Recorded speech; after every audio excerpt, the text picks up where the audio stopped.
Our next talk is The Modern Workplace Revolution. What's working and what's next with Susan Chang, Senior Vice President, Workplace Design Advisory of JLL Design. I'm so pleased to be here, and I feel like I did stack the audience a bit, which is nice, especially to see so many friendly faces. I haven't been in a couple of years, so it's really great to be back, and I really like this venue. Okay, for those of you who don't know me, I do work at JLL, and I lead the Workplace Design Advisory team nationally. We focus on a lot of different services, obviously all workplace. Today, I'm going to be talking and focusing more on workplace strategy and kind of what we're seeing, what we're doing now, what we're talking about with our clients and where it's taking us. And a little bit of a provocation too, which I think is great in a 20-minute format. What we saw during COVID, and first of all, I do want to say this is not about COVID. This talk is not going to be about return to office. But I do want to mention that what we saw 6 years ago, 5 years ago, when everyone was sent home, was a focus on the individual. And that was needed at that time. We were all working from home, and it was just, we were by ourselves. And so we were really focused on wellness and wellness in the workplace, and that was good. And we saw a lot of response from our furniture manufacturers and designers, and really worked, well on developing amenities and, individually focused furniture. For example, people have 2 monitors. Everybody has sit stand. Chairs do a zillion different things that I can't even operate my chair. But all those things are there, and they're expected now. It's just normal. And that's great. But now what we're seeing is a move away from the focus on the individual and more on the group. And I'm going to talk a little more about that. I want to give credit to a couple of very smart people, Robin Dunbar and Tracy Camilleri. They're professors at Oxford and really, really smart people. So JLL is in conversation with them. And we're talking about integrating our design strategy with Professor Dunbar's social strategy and Tracy Camilleri's business strategy. So it's aligning social strategy, business strategy, and design strategy. Professor Dunbar is a professor of evolutionary psychology at Oxford. He focuses on what makes groups successful, the evolutionary psychology behind how our brains work and what is the chemistry behind successful teams. And we just find it really fascinating. And then there's Tracy Camilleri, who is an associate professor at Oxford, and she focuses on business and executive leadership coaching. And that's her background. So those two have teamed up. They wrote a book called The Social Brain. I'd love to say I wrote it, but I didn't. It was them. They partnered on it together. And we're having this great dialogue with them and how we can learn from them and their social strategy in business and, encouraging people to connect and build a sense of belonging. So we always have to have a data slide because we are JLL and we love our data. And I know I have my colleagues from JLL here. So some interesting things that we're seeing. And one thing I didn't mention in my intro is that we look at data all day long, especially when it comes to strategic work in the workplace. We're always gathering data, looking at the data. And we look at it from a regional standpoint as well as globally because we have such a wonderful platform of global benchmarking and data that we can draw from. So on the slide, you can see that there is some data there. But the key takeaway from this slide is that there is a positive alignment of what employers and employees see and want in the office. This is big. So if you think 5 years ago, 4, 3, 2, we've been seeing a shift, right? But there was a push and pull between employers and employees. It's still there, of course, but at the beginning, it was a huge kind of resistance, right, for people to come back. People were scared at first. Do you remember those days? Oh no, I have to go in the office 1 day a week, and people were scared to do that. Then that changed to 2 days a week, And then that's now gone to 3. And now our clients are asking their people to come back 4 and even 5 days a week. But 2 or 3 years ago, there would have been, a revolt, right? So we've been seeing that shift. But now this slide is showing that there is an alignment, employers and employees, and it's pretty similar. It's culture in the office. People want their employees back. They want them collaborating. And employees want to come back to socialize. They do want to come back. All right, so I'm going to kind of shift back a little bit and talk about the hunter-gatherer days. Human beings have always been at their best in small groups. And this is just true, right? When you think about the amount of people that you know or the amount of people that you collaborate with, tends to be a small group. And it's how we know each other and how well we know each other and how known that we feel. And we benefit from a collective intelligence, kind of a protection or a shared sense of obligation and trust and belonging with each other. That has been true since the beginning of time, that small group. But the problem is that recently our units of identification have tended either towards a focus on the individual or on everyone, nothing in between. So it's really rarely the focus of the health of the small group. And so this really plays out in human systems within organizations. We promote, we hire, we develop individuals, and we mandate whole organization systems, cascading communications, and developing rigid systems.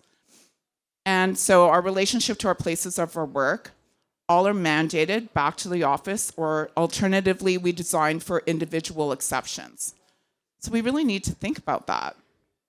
And we know that business is a team sport, but most workplace strategy still focuses on the individual, and that's what I want to talk about today, because that's not where the challenge lies. So in the new world of work, there's an added complexity to how companies approach office design and develop their own productive work style.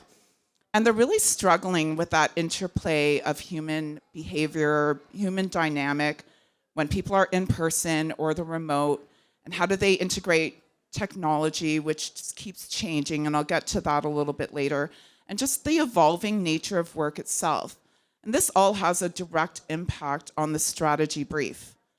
And I really want to emphasize how important the workplace strategy brief is in your design and doing your design. It's really thinking about that strategy and diving deep and getting to know and peeking under the hood, if you will. That's why I love my job so much. I get that chance to peek under the hood of so many different organizations. Even if they're both financial or both law firms, they're all different. And so again, the traditional industry focuses on the individual psychological safety, performance, measurement of days in the office. But now what we're seeing is the social brain and the focus on the group. What is that social contract held by the group? What are the rituals? What are the things that that group does together? And when you think about it, when you're sitting at home working on Zoom calls, you're not getting that connection with your group. We all need to top up that connection by coming in and having in-person, face-to-face contact. So scale is also another overlooked measure. How often are we considering the optimum size of a team? And I think this does relate to the workplace when I think of spaces that I've even worked in that have just been a sea of cubicles. And it's very unwelcoming. You come in and there is no sense of delineation between small groups. It's almost overwhelming and intimidating, particularly if you're not the kind of person to come out of your shell. So how do we match team size to task? And when you think about how much time you have in a day or a life to give to relationships, and you imagine you are like a pebble thrown into a pond, and the ripples going outward mark the limits of your relational closeness, you spend around 40% of your time, social time, to around 5 people. And then the 60% is to 15 people max. And that includes the 5 from the 40% social. So as the ripples go outward even further, you have less and less time to invest in each relationship. So a new relationship is like a startup. It takes about 200 hours to make a friend from scratch. Yet the drive for innovation and learning in organizations depends on enabling those new connections really quickly. We do a lot of work in post-secondary institutions as well as workplace, regular good old workplace.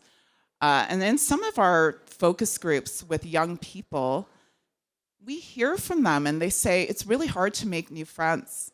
Where can we do that? Even though they're surrounded by so many people. But people are shy and it's hard to make new friends. So we have to enable with space their ability to meet and at speed build trust and connection. So building trust at speed. So we know from the beginning of time, humans have survived in numbers, in villages. We hear that saying, it takes a village.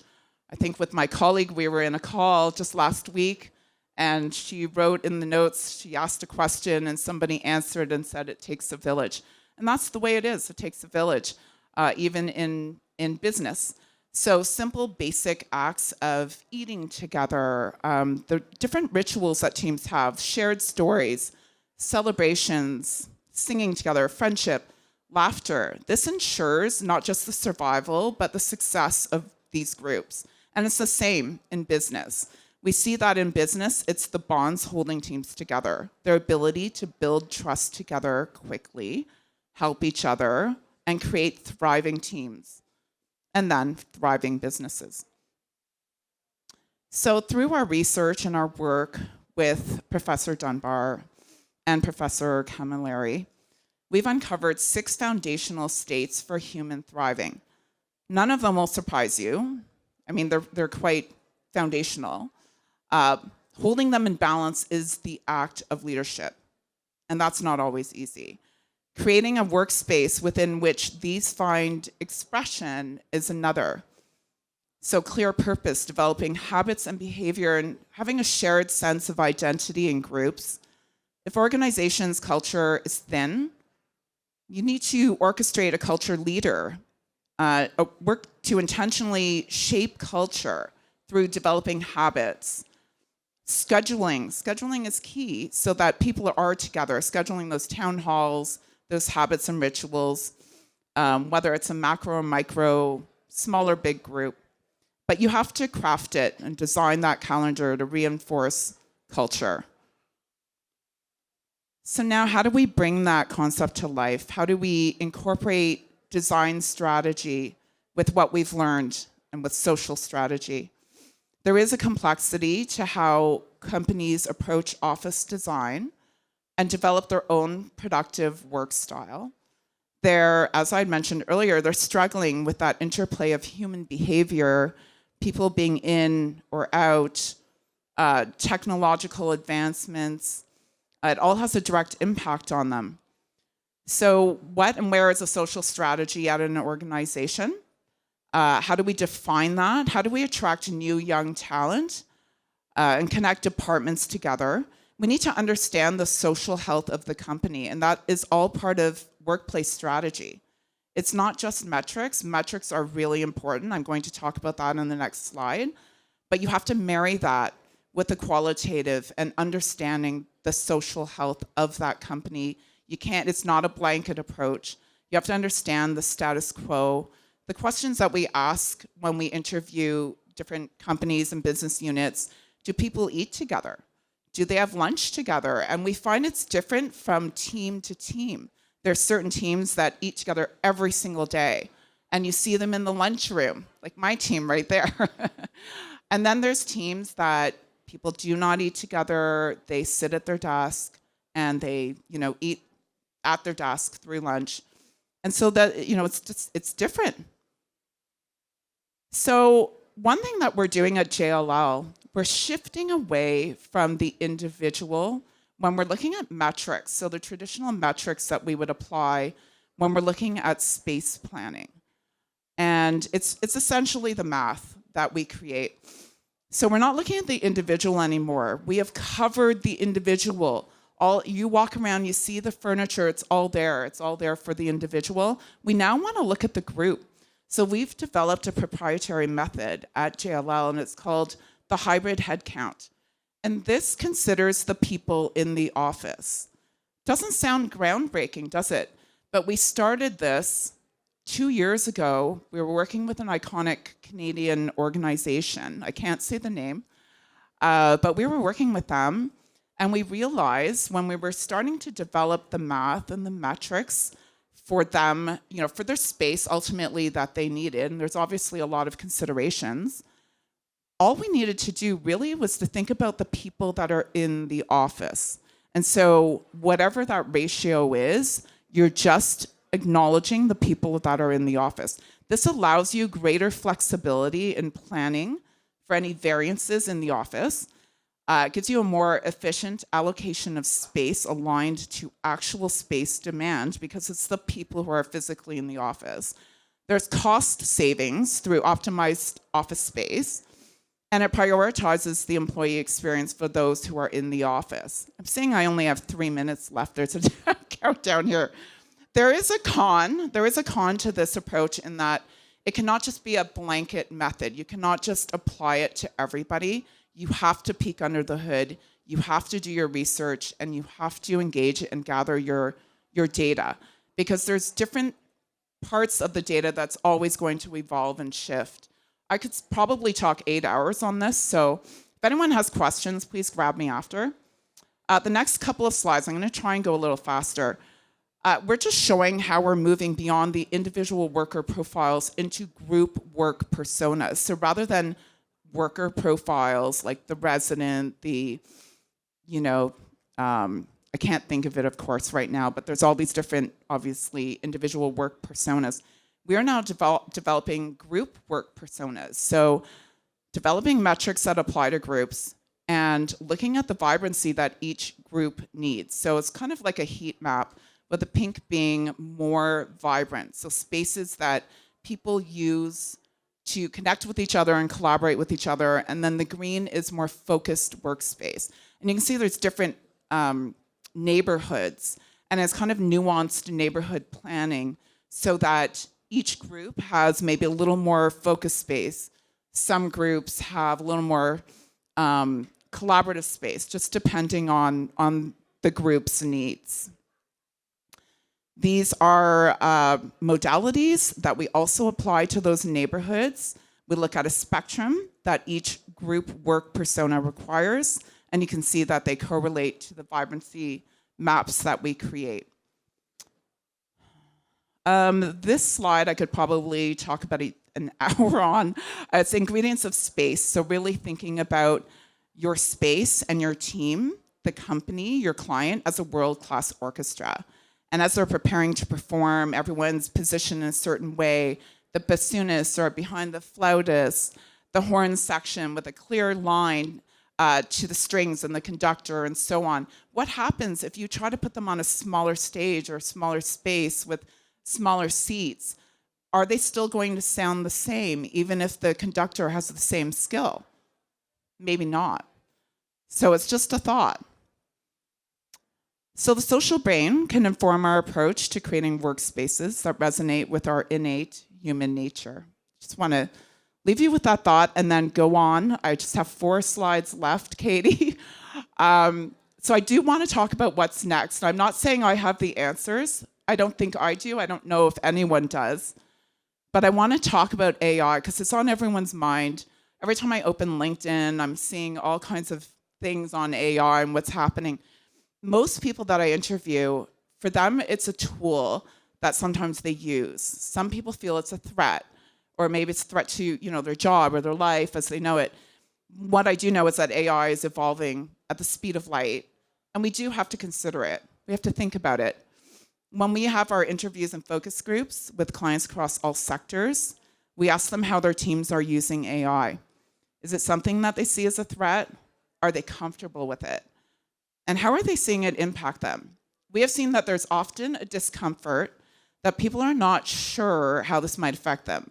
Most often we see that they are using it and seeing it as a tool that is embedded in their devices. I was at a symposium on healthcare, at an institution of higher learning 2 weeks ago. And as part of the panel, there was a panel discussion on digital innovation in healthcare. And this woman that worked in Asia for many years, she was telling us that the doctors there bring an AI avatar with them to their patient consultations. And this AI avatar is not on a screen on the wall. It's on a screen sitting next to them, and the AI avatar looks like a human, a little small human sitting in this screen, and it's participating in that meeting with the client, with the patient. And while the doctor is engaging with that patient, the AI avatar is in the background running the data, determining what kind of what side effects that they might have, and they're actually talking to the patient. Kind of freaked me out, to be honest, but this is already happening. This isn't just a thought. Okay, 2 more slides, Katie. Consider the reality of what history tells us. We know that we're at a peak of inflated experience or expectations of AI.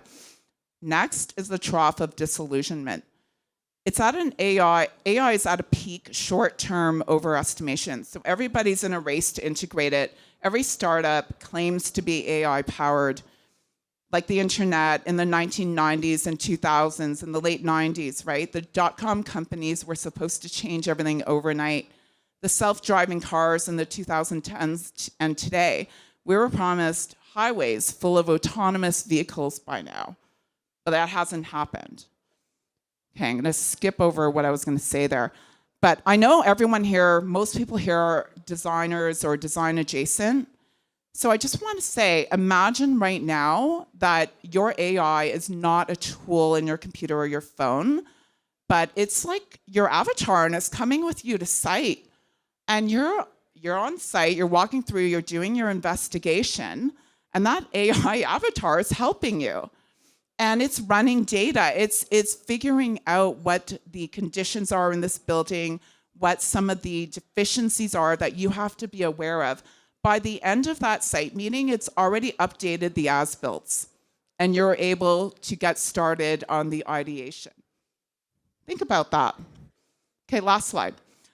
So I'm not claiming to have a solution, but we as designers of space and furniture and all of the elements that go into built environments have a responsibility to imagine a future workspace that integrates and supports the social brain, the social group, and dare I say, to include some form of AI technology. I don't know what shape or form that will be, but perhaps our teams of the future will have AI avatars as part of that. And we have to think about how we design those spaces. Will you be prepared?